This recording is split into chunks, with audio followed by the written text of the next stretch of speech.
Olá, boa tarde. Esta é a terceira edição do dia do CNN Mercado. Super quarta, feliz, pelo menos até agora. Na expectativa pelas decisões dos bancos centrais nos Estados Unidos e no Brasil, o investidor está com apetite por risco nesta tarde. Nos negócios, ele aumenta a posição em ações. Aqui em São Paulo, o Ibovespa sobe mais de 1% e flerta com 115 mil pontos. Entre os destaques, as ações ligadas às commodities e também ao consumo. Petrobras sobe mais de 1%, a mineradora Vale ganha quase 2% e o Carrefour sobe 5%. No câmbio, o dólar cai quase 0,5% neste momento, perto de romper para baixo o patamar dos R$ 5. Não há muita dúvida no mercado financeiro sobre a quarta. Para a decisão nos Estados Unidos, aposta de manutenção dos juros. Aqui no Brasil, previsão de novo corte de 0,5 ponto percentual. A grande expectativa, na verdade, está na comunicação sobre os próximos passos.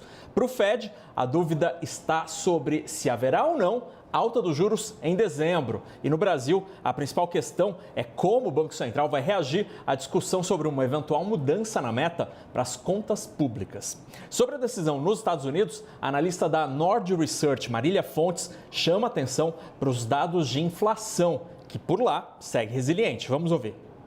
Nessa reunião, a gente não vai ter os dots. O que são os dots? É quando cada membro do Fed fala para onde ele acha que vai as taxas de juros no futuro. Isso é muito importante porque dá uma ideia de qual a cabeça dos membros, se eles acham que vai subir ou se o risco é de cair. Apesar da gente achar que é manutenção, os dados de inflação americanos vieram piores ainda com núcleos pressionados, né?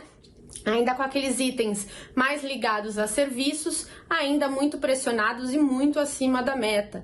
Então, a decisão americana é muito mais complicada do que a nossa decisão aqui no Brasil, por exemplo, porque eles ainda estão enfrentando inflação muito resiliente. Então, o Banco Central americano vai ser uma grande incógnita e eu, particularmente, estou muito ansiosa para ver como vai ser a entrevista depois da decisão. E a dona da Starbucks, do Fridays e do Italy aqui no Brasil entrou com um pedido de recuperação judicial. O grupo que controla as 3 marcas no Brasil é a South Rock Capital. Segundo a documentação entregue à Justiça de São Paulo, a dívida da companhia soma 1 bilhão e 800 milhões de reais. Os advogados desta empresa que licencia a Starbucks aqui no Brasil, eles argumentam que os prejuízos gerados pela pandemia resultaram em dívidas crescentes e atualmente a empresa enfrenta restrição na tomada de crédito. O pedido de recuperação judicial menciona ainda a preocupação da empresa com uma possível execução de garantias em empréstimos já tomados. Atualmente, 80% da dívida é atrelada a recebíveis, como as contas pagas no cartão de crédito pelos clientes. Se essas garantias forem executadas, a empresa diz que não vai sobrar dinheiro para pagar funcionário nem fornecedores. A South Rock também é dona da marca Subway aqui no Brasil, mas essa franquia não é citada na recuperação judicial.